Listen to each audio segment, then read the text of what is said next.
All right. Well, this is like the most in focus we've been at 11 o'clock. So let's maybe just like, does anybody have an idea for an intro? We've got Rudy here. Rudy, do you have an idea for an intro? The world is ending, but at least I still have dames and dragons in my life. Yeah. Oh, thank you. That's a great testimonial. I want to use that as our next ad on DSPN. Yeah, it's a kind but dark take. Well, I mean, it's good because if dames and dragons weren't in Rudy's life, he wouldn't have the opportunity to kill Corbin. That true. Is also you know true. what? It really is. It's kind of adding a light into his life right now in the form of murder. I bought a bunch of like stupid stuff that I think my character would think is cool. So I'm gonna kill you that way. Hell yeah! Using like caltrops. Well, you know what? I accept your offer for murder because it is the only polite thing to do. Like I bought a mirror so I can like see around corners with it. I'm pretty pumped about that. Ooh. Man, I bought now you're giving away all of to distract the enemy. Holy shit! See, but now Corbin's gonna know all of your like murder plans. I'm that confident that you can choose your means of death. That's what's happening right now. I chose an abacus to do some quick calculations on the go. Oh, so nice. Maybe it will be death by abacus. That might be your future, Corbin. Death by abacus. Caitlin, you got to separate the player knowledge from the character knowledge here. This is a test of a true professional, Even if Corbin had the knowledge outside of my player knowledge, I don't think that he would have the wherewithal to prevent a murder by these clearly, like, highly advanced technologies. Yeah, I mean, an abacus is pretty, like... mirror, and, it's really... He never stood a chance, honestly. Yeah. Who would? But can it play Doom? Can you play Doom on that thing? Doom. Have you seen that meme, Rudy? That you can play Doom on anything? You can play it on anything. You can play Doom on a smart fridge? My meme circles are not your meme circles. I'm pretty sure. That's fair. I thought that was a pretty widely spread meme, but I guess not. It's a good meme, honestly. A good vintage. You know what? Noelle shared with me, what was that, like yesterday, day before? She told me, I warned you about the stairs, bro. Oh my god, that's a throwback. That's a Homestuck meme. I mean, yeah, kind of. I was like, what is happening? Okay, we're not gonna get... Fuck! Oh, you spilled your drink. Spilled water all over myself. Kat, I warned you about the drink, dude. Bro, I told you about drink. Well, it's just... I told you. It keeps happening. It's fine. So, Rudy, welcome to our show again. Hello. Thanks. So happy to be here. Homestuck, that's that thing on the internet, right?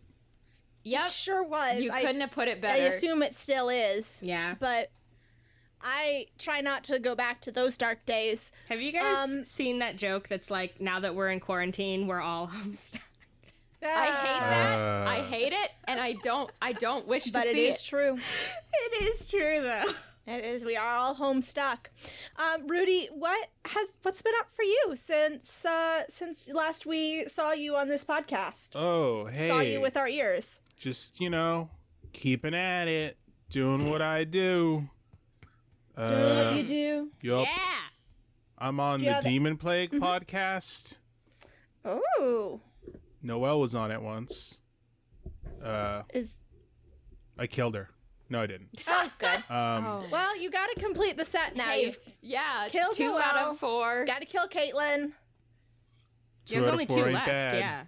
2 out of 4 ain't bad. You're getting there. You just are one the by 4th, one. Kat, right? So I have to somehow kill you, the Dungeon Master.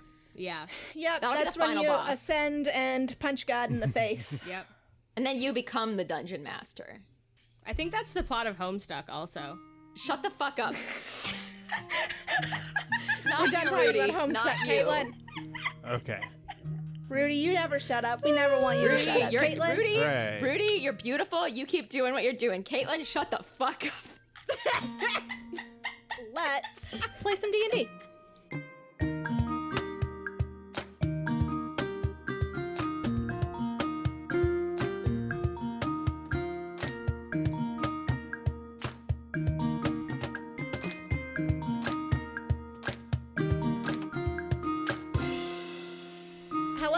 name is Kat, and I am your DM.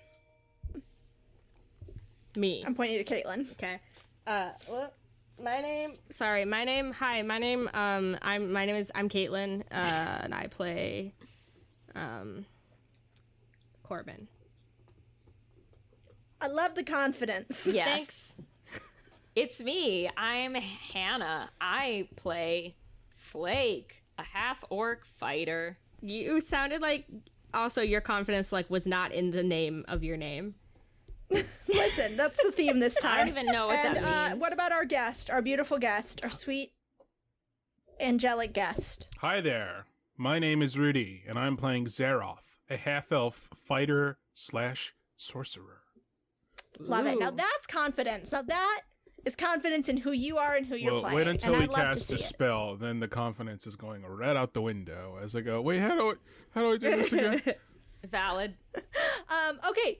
So what happened last time? You arrived in the town of Roval to find that the entire town had been frozen over in a freak ice storm. You met a strange candy store owner who shanghaied you into helping him rid the town of their ice storm by infiltrating some caverns and killing some frozen bandits. Non-lethally killing those frozen bandits. Except for the ones you some did of them. burn to a crisp. Some of them you did lethally ignite. And afterwards, the town is very grateful for your services, and they have offered to pay for your passage to Volla. So that is where we are starting today.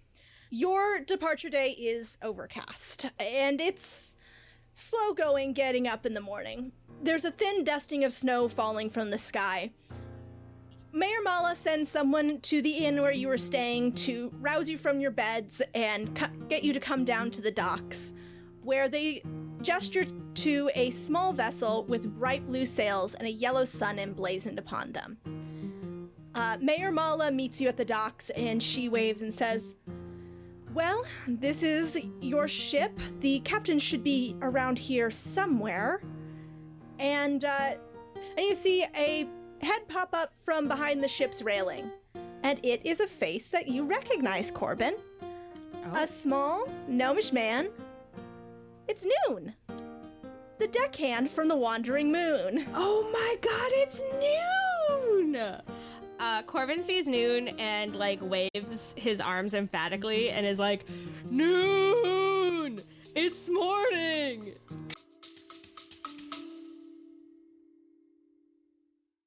Are you suffering from high-quality podcasts?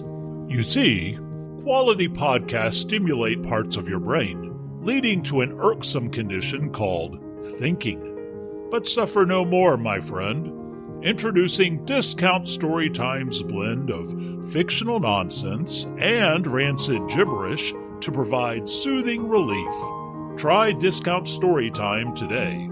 Available on most podcast catchers and at discountstorytime.com. Consult your healthcare provider before listening to Discount Storytime. Not intended to treat unicyclitis, pickleball liver, or jittering expectations.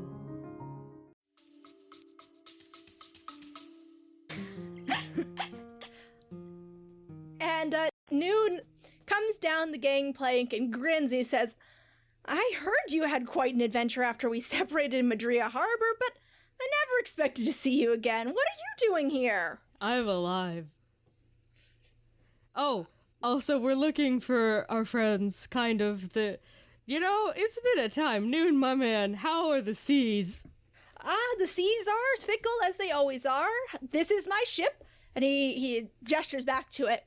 The Wandering Sun. Although if anybody asks, it is Captain Merton's ship. We didn't exactly tell anybody that he died, and we did use the insurance money to buy this ship. You know what, though? Good on you. That's good investment, if you ask me. I know so much about money, so good job. And who's your friend here? Oh, this is Slake. They're pretty dope. They killed a god. Corbin, you gotta stop introducing me that way. That's a great way to introduce you. I don't know. Hi, Noon. Hi, Noon. I bet you get that a It's lot. Captain Noon now. Yes. Well, hello, Captain Noon. Nice to meet you. So you know Corbin, huh? Yes, yeah, we, had a bit of an adventure together. Glad that we're not meeting under those circumstances again. I can promise you I'm not keeping anything captive in the hold of my ship, just normal cargo. That's good. That's especially good because Fran is, MIA right now, so there'd be nobody to have, like, a salacious romance with your strange monster creature. If you have I'm available. I take that back. Well, sorry to disappoint. No monsters on board this time, but we've just been contracting with the East Avalis Company to ship cargo along the coast, so we'll be taking a load of things we picked up from the Elven Downs over to Volla here, and I guess we're taking the two of you as well. So come on aboard, we're just about to shove off. Corbin, like, prances aboard. Kat, I'm gonna ask a question of you right now, and it might blow your fucking mind. Cool. Where are our horses? Oh, wow. Why would you do this? Thought of your horses. I thought of my horse. Can they fit on the ship? I forgot about your horses. I gave you these special horses and immediately forgot. Yeah. Your horses, actually, Corbin, you look back and you see your horses are standing on the shore, and they are looking a bit annoyed with the two of you. Surly, come here, buddy. Come here, buddy. And I pat my knees a bunch. Your horse charges up the gangplank. Fuck yeah. He's such a good boy. Yeah, I'll wave Slake, down. have you named your horse yet? I'm waiting for the right moment, but I will. Yeah, okay. I will wave down my beautiful, terrifying, nameless horse to join us aboard the ship. Your horse joins you at a much more stately pace than Corbin's. And Noon looks at the horses and nods. He says, all right, the mayor didn't mention horses, but I guess we can they... And he looks back at the other sailors who you recognize. It is the rest of the crew from the Wandering Sun, including the hot teens. Yes, I was going to say, weren't there some hot teens in that crew? There were some hot teens. And he waves down. He says, Zach, can you, the horses? And Zach comes forward and says, yeah, I got them. And he takes the reins of your horses and says, we'll just put them down in the hold for now. Kat, now Yeah? I do seem to remember that in addition to names, these hot teens had numbers based on their hotness. I don't remember their names, please. Oh my god! I don't fucking remember I don't remember how you rated these teens. Just which one was the hottest? I think Zach was hot. I don't remember. Oh, I'm gonna I look think like Zach was hot. Okay, all right. I mean, I'm picturing Zach from Final Fantasy, so like, Yeah. okay. Yeah. And he waves you guys to you, Corbin, and says, nice to see you again. Are they gonna bite me? Not unless you bite back. Ugh. Rudy's grown. And you hear Lalina, one of the other sailors, groan. And Zach gives an uncomfortable laugh and then takes your horses down to the hold. And you depart from the shore. The sailors shove off and trim sails and do whatever you do when you sail out of a bay. I know nothing about boats. I've made that clear. And you're off. Your voyage across the ocean is cold and calm. For once, you are not harried by storms or monsters. Snow flurries are the worst of your problems. They dampen your visibility, but the winds are strong and steady. The crew seems a lot more relaxed without Captain Merton driving them on, and they sing songs at night. The days have grown short, and the gray skies turn black without much pretense of a sunset. Can you guys roll me Constitution? Oh boy. 10. Oh, I didn't realize how good my constitution was. I got 16. Corbin, your previous experiences on the high seas have served you well, and you have your sea legs and your sea stomach. Slake, you do not have these experiences, and you do not have sea legs or sea stomach. well, you see stomach. You see the contents of your stomach. You see the contents of your stomach splashing across the deck. Great, I love it. Do you inspect it? No, I think, I'm probably, I don't super love, throwing up, especially in front of people. So I probably go to try to make it to, like, the railing to, like, barf over. Yeah, and then, I'm just gonna try and act casual, like I didn't just barf over the railing. I point and laugh a little bit. Jesus. And one of the sailors, Lilina, she comes over to you, Slake, and she rubs your back a little and says, "Do you need a bucket?" Oh, I'm sorry. I don't want to be any inconvenience. I'm fine. Like, take the bucket. It's gonna happen again. Trust me, bro. And Lilina hands you a bucket, despite your protests. Thanks. On the third day of your journey, Noon calls from where he is standing at the rail of the ship. He's got a spyglass up to his eye. And he says, "Corbin, come look." In the distance, you see there is a massive spire which juts from the ocean. The top of the spire is crumbling, but even so, this tower soars above the sea, hundreds of feet into the air. Noon peers out at it through his spyglass. He says, "That is a place called the Broken Tower. Spooky, huh?" The broken... Corbin, like, pats himself down, and he finds his little notebook that he's been taking smart person notes in, and he writes Broken Tower, and then he writes Torva ? And then he draws a little drawing of the tower, and he says, "Tell me about this Broken Tower." Well, legend says, and mind you, this is just what sailors around these parts are passing around, says that is where the Conqueror keeps his prisoners. I've sailed this way a dozen times now. I've never seen any movement on it, so probably just another ruin. Could we make, like, a pit stop there? Like, what if we just wanted to have, like, a little vacay? Like on a cruise when they let you swim with the dolphins, but, like, this time we could visit, like, a terrible prison of an evil god? That sounds like a terrible idea. From the crow's nest, you hear Ku, one of the other sailors, shout, "Hey, there's somebody climbing that!" Oh, now we gotta stop. Noon, hit the brakes. I gotta get in that tower. Listen, sometimes you just get an urge, right? And you have to be captured and sent to a prison, and I'm really feeling it right now. Noon puts the spyglass up to his eye and says, "My God, who would... That person's just looking to die, I guess." And he hands you the spyglass, Corbin. Kat, who do I see climbing the tower? You see a figure with blue and red hair. Yep. About 180 feet up the tower. Corbin, like, slowly lowers the spyglass and he stares into the ocean and he says, "Well, fuck me. That's my old pal Zeroth." Burger Jerger swoops down from where she's been nesting in the crow's nest. She perches on the rail and says, "Do you want me to go check it out?" "Yeah, why don't you go take a... Be careful, though, Burger Jerker. That's a bad place, I think."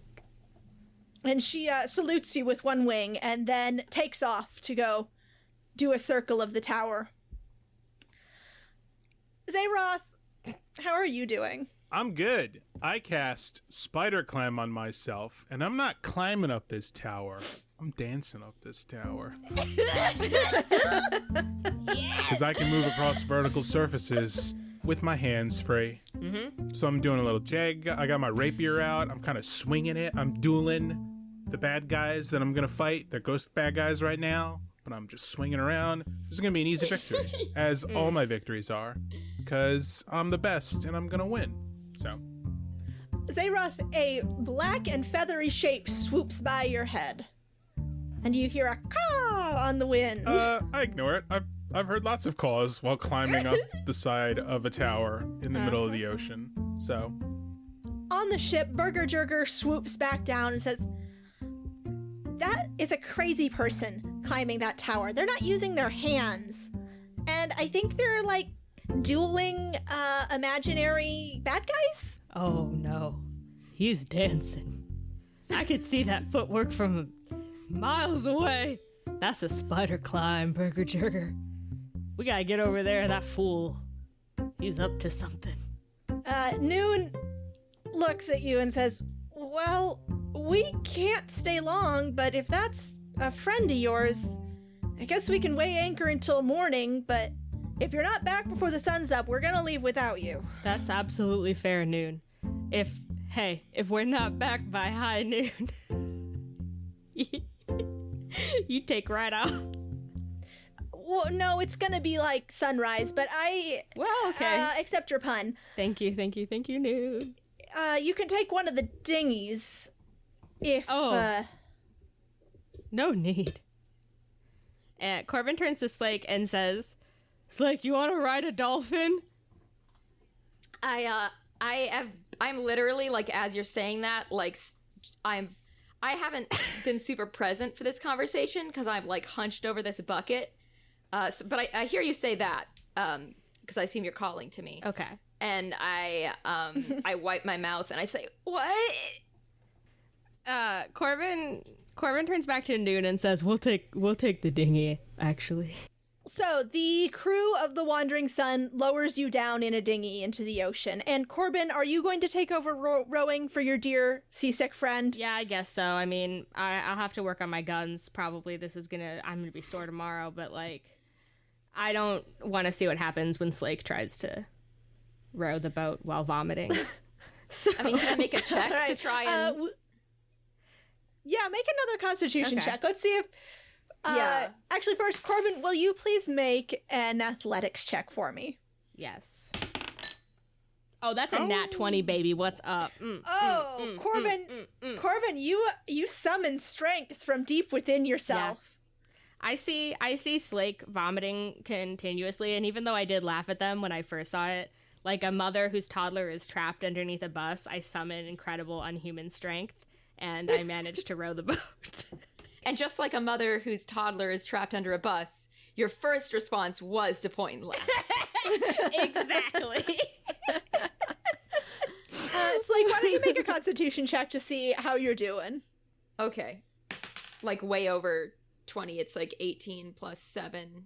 All right, it's been, you've been on the ocean for a couple of days now, and now you're in a smaller boat, which usually makes things worse, but seeing Corbin summon this strength has given you the strength of stomach that you need to not throw up over the side. Hooray. I'm deeply touched. It takes a good bit of rowing for you to get to the tower. But when you do, you look up and see a figure still steadily making his way up the side of the tower. How do you want to get up there to get to him? So what, is there like a docking station on the tower? A dock? Or like... No, there's a docking Yes, station. Rudy, thank you, a dock. There is no dock, but you do see a small dinghy that has been tied up to one of the jutting rocks around the tower. Okay. So it looks like... I guess I will do the same. And I think I'm going to cast Spider Climb on Slake. Oh, many thanks. And then Because I'm you going- can turn into a bird. Yeah, and I'm going to turn into a crow. I don't give Slake any instruction. I only cast Spider Climb and turn into a crow and then begin to ascend. I think by now I've learned to interpret these things, So Yeah, I'll just intuit it. I'll follow along. Zeroth, do you notice that somebody is coming up underneath you? No, I'm in my own world. And as you get closer, you hear Zeroth quietly singing to himself. With ice and storm each ship was down, no hint of hesitation. Then back again into the fray to bring us our survival. Survive, survive, survive, survive. We prayed for our survival. Now, is Corbin as a crow within earshot at all? Yeah, I'm probably just flying around Zeroth in a circle. I go, what? Crow? You're breaking the mood. You're gonna give me away. And then I kind of swipe my sword at you. How close are you? Or I'm like close enough that you could swipe your sword at me, but I do flap out of the way. it's more like a getaway swipe, not a I'm gonna kill you. Not like an bird attack. swipe. Yeah. I try to land on your head. I do not care for this. I do not prefer it. I wave you away. I go back see, and I land on Slake. Yeah, I see Corbin accosting this fellow, and I wave and I call out, "Hi, are you a friend of Corbin's?" What? Where'd you come from? Corbin? I haven't seen him in months. And I don't recall ever seeing him be a crow. Although he did have a very crow-like appearance to him. Yeah, he does that a lot. I'm Slake, by the way. Nice to meet you. Slake, the pleasure is mine. And then I go to do a leap, then I realize I'm using spider climb and I don't know what leaping it's like an astronaut on low gravity planet. Like you leap so high and then it's like, oh shit, the gravity. Oh no. You've reached escape velocity somehow. Let's say this. I go to leap and shake your hand, and in doing so, unspider climb myself, and I'm now falling, and I'm desperately reaching out to grab your hand so I don't fall to my death. Oh god. Do you accept my hand? Yeah, of course. I definitely am going to try to grab you and prevent your death. Slake, please make a dexterity save. Of course. Save? Okay. I think that's... Check. Check. Okay, check. Dexterity is 2, so that is... that's only 14, so... Well, that's enough. That's enough. Yay! Not the shortest guest appearance ever on Dames and Dragons. Yeah, you just die immediately. You're dashed to pieces on the rocks. 5 minutes in. All right, yes, it's like you catch Zeroth by the hand and keep him from falling to his doom. Cool. I'm gonna try and stick him back on the rock. I don't know how spider climb works exactly, but if I just grab him and I put it so his feet start touching the rock, does that... That should work, yeah, because it lasts for an hour, so... I say, whoa there! You're a lot of energy, I guess. Yes. I am very... That was my plan all along. That's how... Yes. I am clearly disturbed at what I just did and shaken. But I'm playing it off like I meant to do that. So, you're climbing this, Torva tower. What brings you here? I'm saving my friend, who... Oh, Corbin was asking, who's your friend that you're saving? It's Mila, or Milava. She's in here and I'm gonna save her, like I should have done the end of summer. But I was talked out of it by some other people. So now I'm gonna do it. I should have done it already. That's that. Corbin says, Corbin wants to ask how Zeroth knows that Mila's here. I'm going through all the prisons that Torva has. This is the first one, and I'm pretty sure it's going to be the last one. Oh my god. Because I've got that kind of luck. And then I prestidigitate a thumbs up in front of me. Yeah. Also, how do you I figured out how to prestidigitate? magic. It's a cloud. Okay, so instead of giving a thumbs up with your hand, you prestidigitate a cloud in the shape of a thumbs up. Exactly. Okay, that sounds... Yeah. That tracks. Yeah. Okay. Corbin, in Crow, obviously, wants to say to Slake, he says, first, in Crow, Corbin is going to tell Slake Corbin's version of what happened the last time that we met up with Zeroth. So from Zeroth's perspective, it's just Slake standing there for like 5 minutes while Corbin's like... This is not the exactly. strangest thing that's happened to me today, so Okay. I'm That down is with it. exactly how it is. I keep putting up like a finger I keep looking over at Zeroth and like putting up like a finger, like 1 second. We'll get there. Hold on, just wait a minute. Yep. And like nodding.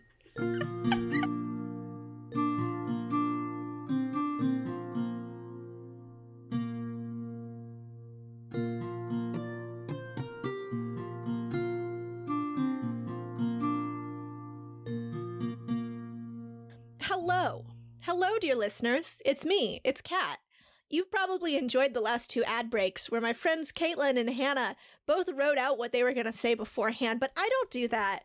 I'm off the cuff. I'm freestyle. I'm like the jazz of mid-rolls. And like any good jazz ensemble, I've got somebody here so I can riff off of them. It's Rudy. Hey, Rudy. I hate this metaphor. You don't want to be part of my jazz ensemble? Never. Oh. But listen, we're a cool jazz duo. I'm here on the Kat, trombone. With so much of your improv background, I would have thought you would have said you're an improv trooper or something. I don't know. You know, listen. But you chose another I chose jazz. more annoying form of improv, if that's possible, Listen. with jazz. Listen. Yeah. Sorry, all the jazz lovers out there. I am not amongst your membership. Rudy doesn't like jazz, but I also don't like jazz. But I do love our patrons. Yeah, what a segue. What a segue. That's a professional. Oh, that's me. I am a professional podcaster here. So let's thank you to all of our patrons. You bring light to our lives in these dark and unforgiving times.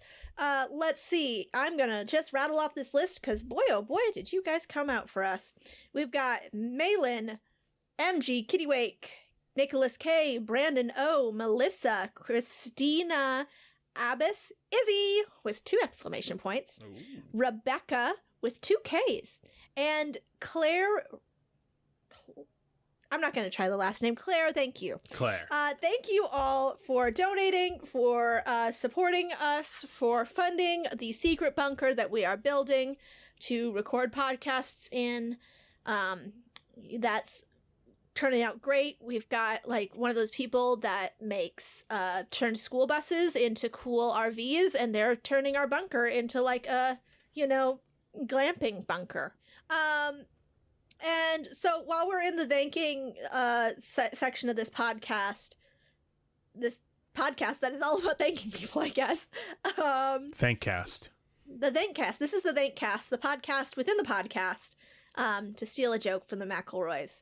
Let's thank some Me? podcast reviews. Yeah, no, right. Well, Rudy, I'm going to thank you so much once I'm done thanking all these other good. people. The final thank is the most final important thank, yes. thank. No, Exactly. the Patreons and the reviewers are the most important.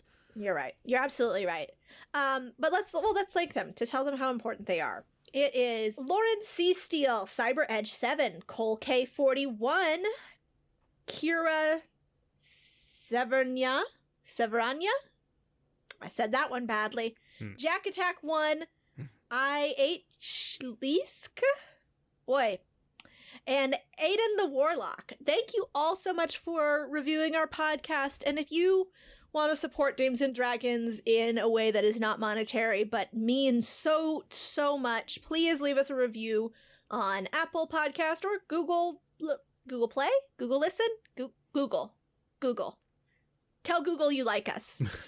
or whatever else will allow you to enter your feedback. And last but not least, thank you, Rudy, for being our guest. Oh, Rudy. Yay. Rudy, I will return the thank you for inviting me to be a guest. It is always such a delight to play a form of Dungeons and Dragons with all of you. We're playing a game that is adjacent to Dungeons and Dragons.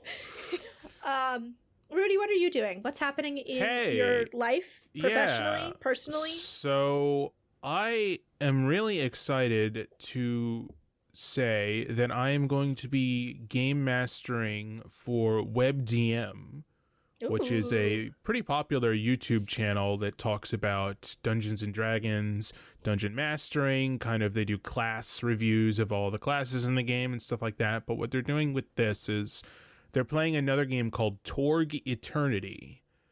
Mm-hmm. Torg? Okay. Yeah, Torg. What is a Torg? So is that a place, a person? So Torg initially in the 80s was, it stood for That Other Role-Playing Game. It's kind of like a weird 80s inside joke. But it has since become something in the game world that is kind of hard to explain. So we'll just say it's a thing. But Torg is really interesting. We are on planet Earth, but alternate realities have begun invading the Earth. So it's not just like one setting, it's like 8 settings. If you go to America, it's like the Savage Lands from X-Men. There are like tribal communities, there's dinosaurs running around. If you go to France, it's been taken over by the Cyber Pope, who has implemented a futuristic technology, and he rules. It's like a mix of weird evil Catholicism and like lasers. If you go to Russia's filled with like these techno horror demons who have, it's kind of like Doom-esque, the bad guys there. So it's really unique and interesting. I am running the most over-the-top cheesy 80s adventure game for this. It's going to be an 80s action movie. I told all my players to watch all the Sylvester Stallone stupid movies, watch all the Aliens movies, all the best parts of the 80s, none of the casual misogyny that the 80s was known for, only the good, fun, awesome, like teamwork. I said watch the Goonies and stuff like that. We got some really great players, and that will be every Thursday at 6 p.m. on twitch.tv/webdm. I'm double checking that that's the actual place. Yep, twitch.tv/webdm. So, awesome. That sounds like a lot of fun. Thursday I'm definitely going to tune in. Yeah. Oh, Thursday good. at 6. Yeah, that will be, it's a pre-recorded show that will be played then, and I will be in the chat. So if you want to hear wonderful, fun inside trivia from Rudy, be sure to do that. And I think it'll show up on the WebDM YouTube channel at some point too. I don't know. Probably, yeah. I don't know. But yeah, I could, I would really, really appreciate some support from all the listeners. If you enjoy my hijinks, now I get to be the head hijinker in this game. So we have some other people who I need to talk about because they pay us to. And because we want to talk about them. Because we want to talk about them because they are great partners with DSPN and all of the wonderful shows here. Yes. So we are gonna talk about Kobold Press today. Kobold Press. I hear Kobold Press has a new Kickstarter called The Scarlet Citadel. Ooh, that sounds very scary and also very fleek. Yes, so this is a supplement that I think a lot of people, when you play Dungeons and Dragons, you have a great adventure in mind, but you're like, I want to throw a dungeon in there. How the heck do I make a dungeon? Oh my god, that's me every damn time. Right? Like your room, you want to have variety in the rooms that they go through. You want to have cool treasure. You want to have cool monsters set up. But you're like, how do I even approach something like this? Well, let me tell you, friends, you don't even have to do that anymore because Kobold Press has got your back. Good job, Kobold Press. Yes. So this is a design effort led by TSR and Wizards of the Coast veteran Steve Winter. If you're not familiar, TSR was the original publisher of Dungeons and Dragons before Wizards of the Coast bought them. And in addition to him, he's working with the Kobold Press Kobold-in-Chief, Wolfgang Bauer, and they're using notes and characters from Wolfgang's home game, which is pretty impressive. Yeah. Wolfgang's awesome. This is 6 levels of dungeon exploration with lavish maps, a town base to return to and sell all of your goods, appendices of additional monsters and characters, and a full suite of PDF and virtual tabletop options from Roll20 and Fantasy Grounds, so you can drop it right into your game and go if you're already playing online, which I really hope you are doing because these are pandemic times. You should be social distancing. Wear a mask. Yeah. For the love of God, Please. wear a mask. Please, please, please, please, please. So, if you want to back the Scarlet Citadel, it is going on now when this episode is released, and it will continue going through the month of October. Just head to koboldpress.com, and there should be a nice big shiny link there for you. Definitely worth picking up. Do it. Yeah. It will be a lot of fun. If Yeah. Rudy's ringing endorsement, it doesn't sell you. Here's my ringing endorsement. Trust Rudy. Oh, wow. Truly ringing. My endorsement is more of you, but I Sure, endorse thanks. things that you're endorsing. No, I mean, and I'll go back. I'll say it again. It's hard to make a dungeon. Like you want. Oh my God, if you've it's got, so hard. Yeah, if you've got players that want it. I mean, you've running classic dungeon crawl in your Patreon game. P.S. Back to Patreon, and it's a lot of effort. It's so much work. So I can write like a episode where we're just role playing. That takes me like, I don't know, 45 minutes, an hour to write. Mhm. When I'm writing a dungeon, it takes me, no joke, probably between like 4 and 6 hours just to do the dungeon part. Yeah. Like Ugh. it is So. a slog. And also then you have to like go, okay, I've made this puzzle. I don't know if it's gonna work though. Yeah, that's the thing. Is like in home games, there's no playtesting. This is all done for you. It's vetted. It's playtested. It's balanced. It makes sense. It's Ugh. one of I love the it. best supplements you can have. All right. Yeah, so go check that out and back it on Kickstarter. Yes. So next, we're going to hear from another wonderful show in the world of tabletop RPGs. Hi, Autumn here. Being a teenager can be hard, especially when you're the new girl in school. That's why it's important to study up on the changes your body will be going through. Especially if those changes happen when a round pink alien turns you into magical girls. Even magical girls like us have to deal with mean teachers. Yeah, like those suspicious new male teachers and their boss, Misogyny. Even though Misogyny is super hot, she and the other teachers are evil aliens in disguise who torment students to feed off their emotions. But we're going to defeat them all with love and friendship. And terrifyingly powerful magic. And maybe a knife. Yeah, I'm gonna need you to roll for that. Oh, shit. Find out who triumphs on the latest season of Bits Before Crits, Magical Girls versus the Male Gaze. We are the magical girls. And the male gaze believe in elevating women's voices, so they're not on this ad. Check out Bits Before Crits, available anywhere you listen to podcasts. Bits Before Crits? Bits Before Crits. See ya See ya there. there. That sounded really fun, and like you should definitely go check it out. So one last announcement before we go to Chantel and summoning her from the deep. It is Fat Bear Week. I talked about this in an intro a little while ago, but it is Fat Bear Week. Please check out Fat Bear Week at the Katmai National Park. I'm gonna be tweeting about it on the Dame's Twitter account, and if you don't like that, you don't have to follow us on Twitter, but I love it. And right now we have to vote here, Rudy, between, let's see. The vote is between 151 and 747. And I gotta say, I'm thinking 747's looking chunkier here. With a name Where's like my- that, 747, you think Yeah. that's a big plane, that's a big bear. That's a big bear. I will say that I personally am terrified of bears. I do not like them, but I got a little soft spot for Fat Bear Week. I don't think you can't be a Can't. little So, into the fat bears. So if you want to hear my my hot takes on who the fattest bears are, I'm going to be doing that on the Dame's Twitter account. So other than that, we now need to awaken the dark eldritch being that we call Chantel. And Chantel, last time I saw you, you were blonde, and it was a big shock to me. That was like a big time skip, a transformation that you went through, and I was not prepared for it. So I suppose your victims will not see you coming. And the code word this week is Blonde Wisdom. The sleeper agent is active. Go.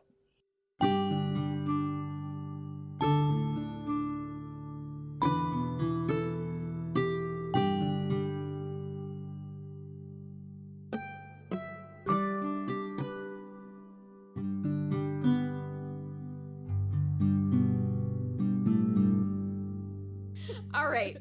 So Corbin tells me the entire history of everything that's happened with Zaroth. And then what does he say? Mostly about Milava. And then he says, basically he says, like, how do you feel about rescuing this? She's Torva's daughter, but if Zaroth is right and he straight up put her in Azkaban, maybe she doesn't like him that much anymore? Like, what are your feelings, Slake? How does the democracy feel about rescuing someone who potentially might try to kill us afterwards? Well, Phelan tried to kill us a couple times, right? And no, that's a good point. And he's like a really good friend now. So, well, I think that, yeah, having another demigod on our side that wants to fight against Torva would probably be a good thing. Okay.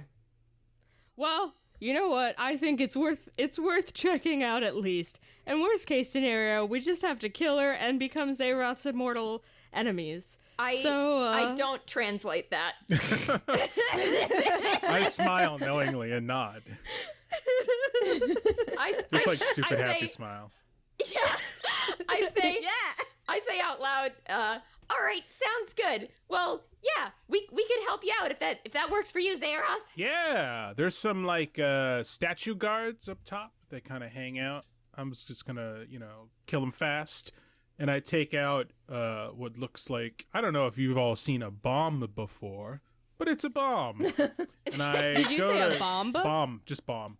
I go to toss it in the air, then realize that I'm facing like sideways, and I go, shit, oh fuck, and I grab it before it falls. No, I will not roll dexterity check. No. Oh my god. But it's your classic like bowling ball with the fuse coming out, and like there's a little explosion. Like it looks like someone drew like an explosion icon on it, and yeah, it was me. I drew it. I did that. Is there like a grip on it, like that a small bird's feet could grip onto it somehow? Ooh, let me check how heavy the old bomb is and the equipment on my. It is 1 pound. Also, how many pound is a crow? How many pound is a hollow bones? Less than that. Wait, could a sparrow traveling north carry a coconut, do you think? Oh my god. First of all, it's a swallow. And whatever, shut the fuck up. Do you retain your strength or as a crow? Or? I don't. Okay. I have crow stats, so which is also raven stats. Krats. Raven Krats. My favorite Hogwarts house. Your strength is -4. My strength is -4. Well, your strength is 2. Strength modifier is -4. Yes. Something. Every point of strength equals the certain amount of weight you can carry. Something. I googled how much weight can a crow carry, and Google told me 1.5 pounds. Bam. We have gone full Monty Python. This is really important. Like, you have to know. Okay. So we found. So if that works, why don't? Okay, then yeah. I guess Crow Corbin, do what you will. Okay. Also, I said statues. That's kind of what I've been calling him. They're like creepy. I don't know how to describe them. Living statues. Yeah. Constructs. Nah. I call them statues. They kind of look like people, and because they just stand still and stare out. I've been doing some recon because I'm a professional, and they just kind of stand there and stare for hours and hours, but then they start moving again, but moving slowly and weirdly and herky-jerky. The statue's probably a good way to put it, to be honest. Anyway, yeah, hopefully this works. If not, I got my rapier, and also you notice my rapier. Rapier is normally like a pokey sword, but this one seems to be like serrated in addition to having a tip, and you can see it's like a dark red color. Oh, like the blade itself is like a blood red color. Fancy. Don't touch this, by the way. Haha. I wasn't planning on it. Nice. Corbin mimes like he's gonna land on it. No.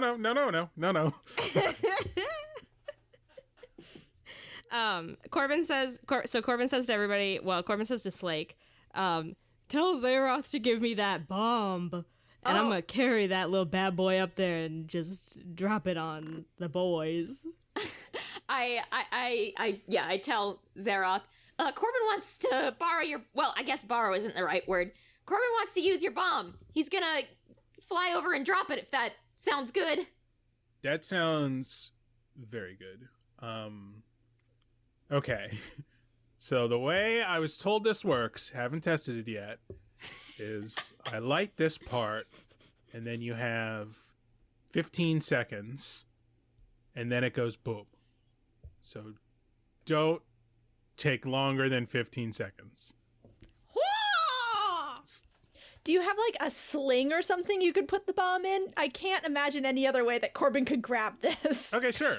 I have clothes, common. Yeah, but give me your fucking clothes. You could rip off a sleeve and like... Yeah, or something, yeah. I rip off part of my shirt over my chest for good luck, Nice. I say. Nice. Oh. All right, you are able to fashion a sling for Corbin to carry this bomb. And you light the fuse. So the area that you've been heading towards is an open balcony toward one of the upper levels of the tower. The balcony rings the entirety of the tower and is open on all sides with a railing and pillars. So Corbin, you will need to sort of fly in there, drop the bomb, and then fly out. Okay.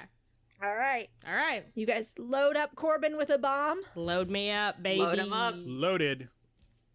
Locked. All right. All right. Cat. Corbin, tell me how you do this. I flap my little wings so hard, and I ascend with the bomb in my little talons. And I want to go as fast as I can, obviously, because I only have 15 seconds. So I dive in to the little balcony area, and I'm going to look for the congregation of the most of these men. I assume they're probably semi-spread out. I tell you there were only 2 of them as well. Oh, there's only 2 of them. Oh, okay. Yep. So as you fly up, you see there is one facing north and there's one facing south. You guys Okay. are climbing up the western wall, so they are not looking out at you. Okay. I'll go. They're separated though. Like I'm assuming because you Yes. said it's surrounded, so like the building is like between them. Is that correct? Yeah. Okay. Yeah. So then I'm gonna go. I'll just go for the north one. Okay. I guess, and then I'm gonna try and like fly above it so that it can't like see me coming along the side. Sure. And then, or I should say, I'll fly along the side and then go up and then above. You know, just like. So there is like I a do it roof on this smart balcony? like Cat. I do Yeah. it like a smart person. You do have smart like. Okay. So you fly over and drop this bomb. What is the mechanics of bomb, Rudy? Yeah, explain bomb. It's actually just a DC 12 saving throw. So bomb is kind of bad. Okay. It's probably good Listen. early game, not 10. But also, knowing how bad bomb is, I'm going to like motion Slake over and get to the top of the tower and like be hiding underneath it, ready to jump up and attack once bomb goes off. Oh, okay. Okay. So is oh, that is you said it was a DC 12. dexterity saving yeah, throw? dex. Yeah, that is 3. Nice. So, They take Hey. 3d6 fire damage. Ooh. Hell yeah. Ooh, 10 damage. 10 damage. Okay. All right. So that And they're at the edge. The, they're at the edge, right, of the tower. yeah, they were at the edge of this balcony, and the guard makes a very horrible low groaning noise as it is thrown back by this bomb and explosion. And I will give you and Slake a surprise round. Nice. Okay. So Awesome. let's roll initiative. Yeah. All right. Okay. So, but Zeroth and Slake, you will each get a surprise round. It'll be Zeroth and then Slake. Corbin, you took your surprise round in dropping the bomb. Yeah. All right. Awesome. Okay. Zeroth, you are up first. I am going to stand up onto the balcony and run directly. So, did the bomb knock the statue off the side or no? No, it just stumbled back. I'll try and knock the one that I bombed over the edge. Okay. Why don't we do a strength contest then? So roll. I'm a dex fighter. Well, Okay, I rolled a 12. you rolled a 12. It rolled a 10. So you are able to knock this thing off the side. You watch it as it falls into the ocean, and you see that it is not a statue. In fact, it looks like it was a person at one point. Whoops. But now it's just an assemblage of armor and chains and flesh. Oh, not whoops. So, just so Slake and Corbin, I am going to, get him around the waist and run off the edge of the tower as well. And then using spider climb, I will not fall. I will remain upright. So it just looks badass. And look, you think I'm dead. Oh my god. You think I'm dead. And then I come up the side again and I shoot you the finger guns, the finger crossbows. Oh, my wow. God. Corbin lands and turns back into a boy, and he's like, "Holy shit, Zeroth! I got Where'd you real get cool. that?" Yeah, I know. That was like, fuck. That was Did you incredible. Did you train with somebody? The best, myself. And also Okay. Leica. Oh. Wait, did you say Leica? Yeah. Yeah, How's- Zeroth went with the that's Estrons right. at the end. How? Yeah. Fuck, Zeroth. How's Leica? I don't want to talk about it. That's what. Hey, bitch, that's my friend. She's not dead. That does not. Hey, Zeroth, look me in the eyes. Hey. Hey. How's my good, close friend, Leica doing? She was fine last time I saw her. Okay. That's great to hear. Thank you for your honesty, Zeroth. Let's continue. And Corbin, looks at him like he doesn't trust him all the way. Corbin's lost a lot of friends recently. There is a clanking as the other guard begins to run towards the source of the commotion. But it is going to take that guard a long time to get there. So, as the dust and smoke clears from the bomb, you get a good look on what is up on this balcony. It is entirely open, this floor of the tower, with only a solid inner wall of black stone. There are pedestals with busts of monstrous creatures lining the inner ring of this floor. And the pattern on the floor is a tessellating black and purple towers. Is there a door? Not that you see. Okay. Is it still surprise round? Do I get... You do still get your surprise round, but you are the other guard is out of range now. Uh-huh. Can we do a stupid cartoon? Can we run around in the opposite direction that the other guard is coming from? Yeah, of course. Let's do that so that it can't see us. I mean, All just right. heard an explosion go off. Well, yeah, but then it'll be oh, where'd this explosion come from? My buddy was one in 500,000 chance spontaneous combustion cases. So Checks out. That's definitely what I would Checks out. assume. Yep. that's what I would assume for sure. Will you please make a dexterity save as you run around the tower? Everybody. Okay. A save or athletics? Yes. Or okay. That's Dexterity. 16. 16? That's only 7. I got a 15. Okay.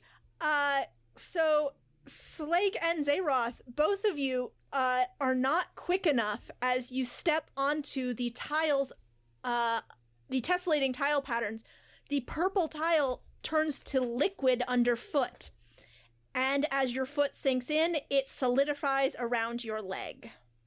Oh, jeez. Oh my god. Am I not the damsel this time?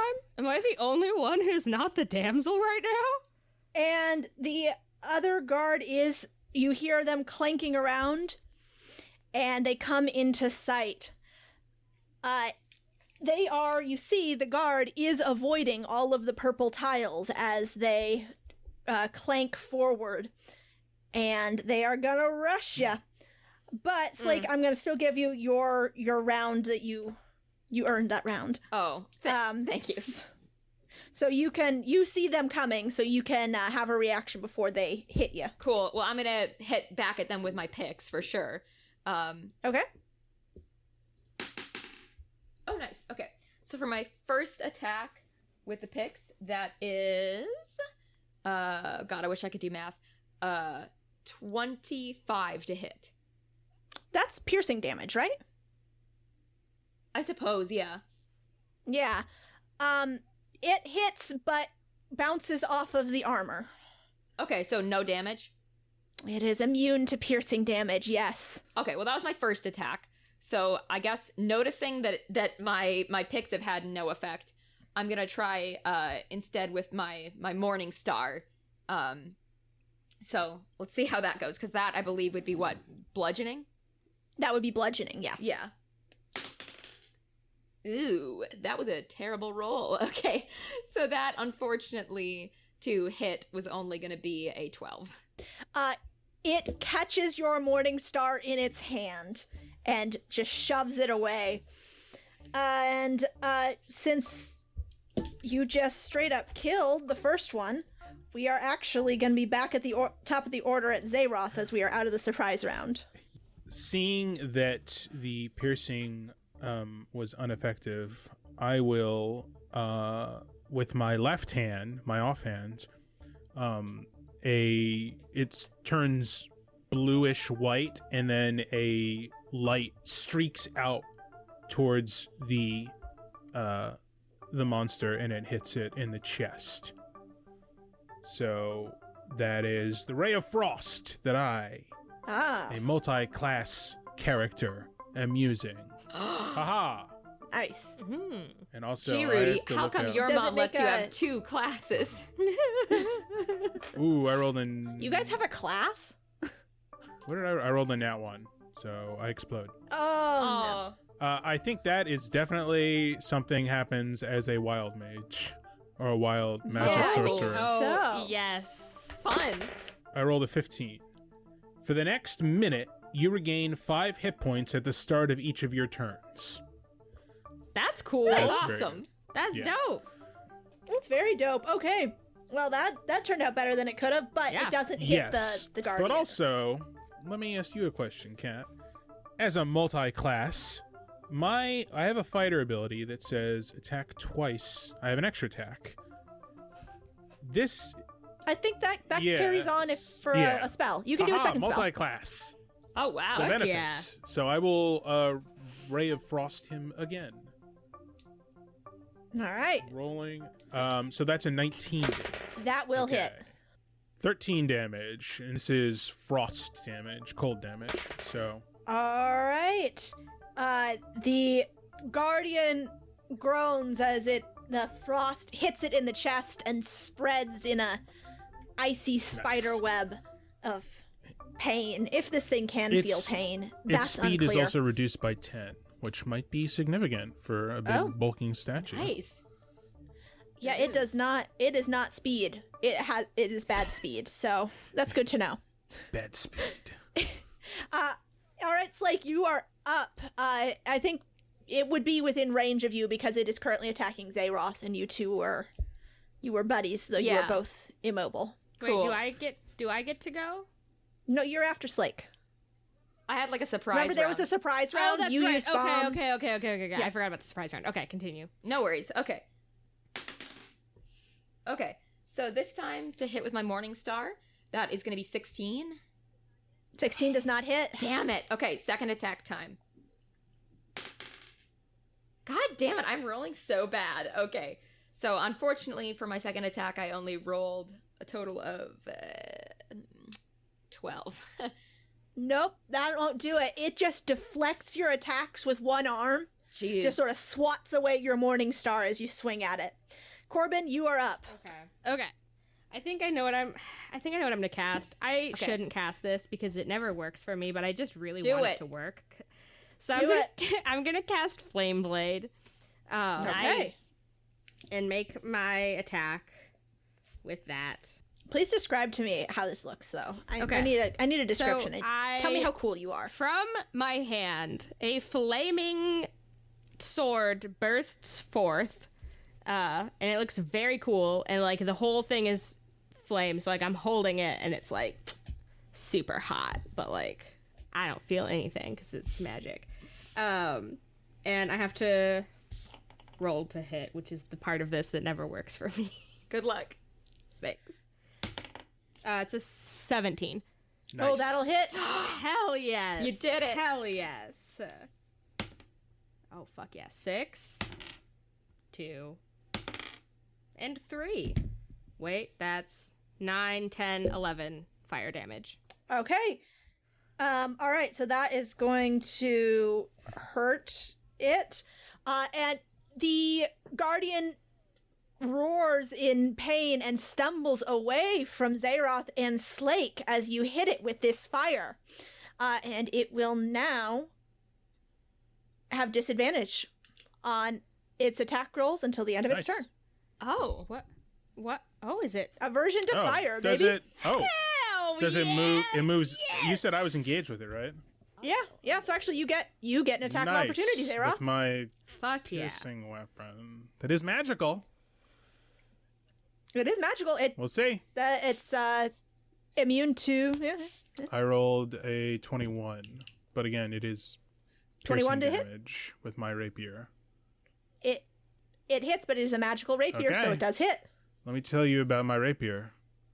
It is a weapon in which I have hit him and I have wounded him. Wounded. Alright. He cannot be healed unless it is through a short or long rest. Regeneration, magic, potions cannot heal him. From this damage, I'm sorry. And specifically, in addition, at the start of his turn, he takes 1d4 necrotic damage, which he might be immune to. Nice. And every time I hit him, he takes another d4, though he can roll to save against that. So it can stack more and more and more and more. Damn. Wow, Yeah. that's a very cool sword. And he takes Jesus. 7 That damage, sword I know. rules. It's only uncommon. Or no, it's rare, I'm sorry. All right. Okay, so Only how much 7. damage is that total? Bad roll, but that's okay. 7 damage? That's okay. All right. So, it groans in pain as the magic of your sword pierces its armor. And now it is Tomb Guardian's turn. Well, it's not Tomb. That's what it is it's a Tomb Guardian. But it is going to lunge forward towards Zeroth, and it did not roll great on its first attack, and it is definitely not going to hit. All right, so that is going to be a 21. Yes, yeah. 21 will So, hit. this all is right. why you should not spend your reaction on attack of opportunity when you're getting smacked, because you have shield, and you should use shield instead, but you spent your reaction hitting something. Defense is the best offense. It lashes out at you with these spiky gauntlets it appears to be bolted to its hands. And that is going to be 12, and then another 10 piercing damage. So 22 damage total. Yikes. I don't like that. Man. I do not care for So it punches you directly in the chest with its spiky gauntlets. And it hurt. Rip to Zeroth. Yes. No rip. Maybe soon. All right, Zeroth, your turn. First of all, I heal 5 health because of my weird magic thing that went off. Nice. And Love it. seeing how effective my weapon. Oh, so he does take the 1d4 damage. Oh, yeah, he also 'cause takes that a 1d4. was- It is necrotic. Oh, I'm yeah. not sure if he's immune. He is not immune to Okay. necrotic. So, do you want me to roll that, or I did the just roll it? d4. And then right, it's a 3, so. DC 15 con saving throw to save against the wound. Got too many dice. You said it was Constitution. DC 15. All right, yeah, that is going to be a 19. Okay, so he saves so he clears the wounding effects of my weapon. Okay. Except I'm now about to give him some more wounds. Get more Ha ha wounds. ha. Wound. From wound to tombed. That's going to be a 19. Or a 20, excuse me. That hits. 13 damage, max damage with my rapier. Nice. Dang. All right. But I am attacking again. But this Okay. time I only rolled a Woo. 14. Yes. Then I'm going to look down at my foot. I don't Yes. like this. Can I? Yeah. I try to move using my move action. You are frozen in place. Your foot is stuck firmly in the stone. It is encased in the floor. Well, bad. I don't like it, but okay. Well, That's if my you guys turn. if you guys had stopped and observed the Guardians, There was no before time. you- Yeah, There was yeah. no. I'm a man of action. Okay. There was no way that we could have avoided this situation. Yeah. Kat. It was truly impossible. You're right. I didn't write any way for you to avoid this. Correct. All right, Slake, you're up. Okay, cool. Let's try again. Oh, okay, finally something decent. Okay, so attacking again with the Morning Star, and this time I have, what is 15 plus 8? 23. 23. That'll hit. All right, finally. Cool. So that's going to be 1d8 plus 4. Oh, hell yeah. Okay. So that's 8 plus 4. So that is 12. 12 damage. All right. And that's my first attack. And then let me do my second one. Ew. Okay, that second one sucks. That's only a 10 to hit. That does not hit. Yeah, I figured. But your first attack dents its armor, and it is starting to look pretty frozen and dented and wounded in various ways. Nice. All right, Corbin. Okay, so I'm gonna go at it with my flame blade again, I think, because it's afraid of that. And I'm gonna try and, like, before I attack, I wanna, like, wave my blade around to kind of get it to, like, step back away from Zeroth and Slake so that they are not Corbin, roll intimidation. Okay.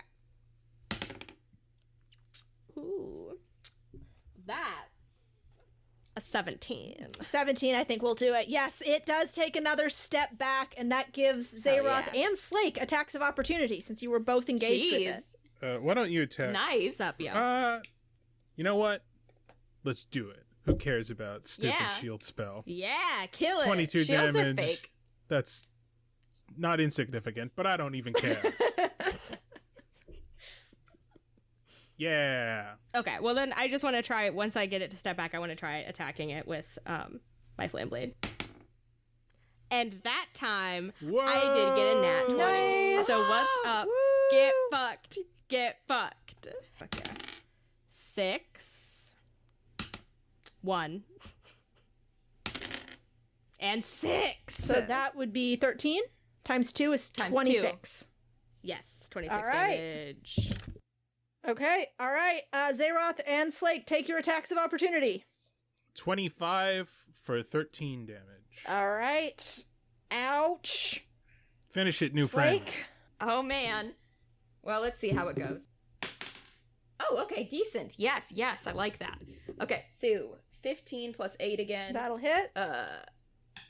13, 11. right? 11. Yeah. Oh my god. I can't listen, whatever. So that's 11. All right. Yeah. All right. It's gonna lunge for. It'll lunge for Slake this time because I'm feeling No. generous. Attack me again. I mean, that's fair. You want me- I've literally not lost any hit points yet. All right. I haven't either. It does not hit on its first attack because it is rolling with disadvantage because of the fire. Oh, nice. But the second attack. No, that's gonna be a 17. That's not gonna hit, is it? I'm 19. You're 19. All right, and then it takes its 1d4 necrotic Oh, actually, damage. at this point, it's 2d4 because I hit it twice. Each hit adds another d4. 2d4. Rapier of Wounding. Look it up. Nice. I just lost one of my d4. It doesn't matter. That is enough to kill it. Nice. Nice. And so it Oh, I love that shit. lunges towards you, Slake, but it seems that its wounds, the wounds that Zeroth made that keep accumulating damage on its body overwhelm it, and it collapses to the floor with a horrible groan.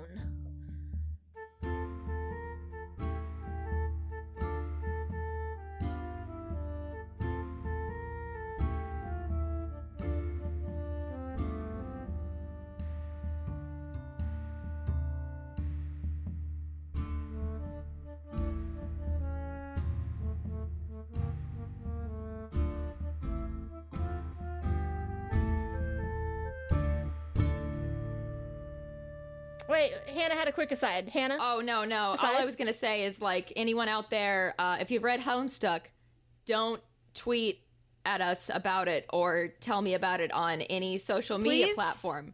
Just pretend that we never said anything and never acknowledge Hannah it. About Homestuck. Don't they do it. They love Homestuck. It's their favorite I'm sorry, media. Rudy. I'm so sorry.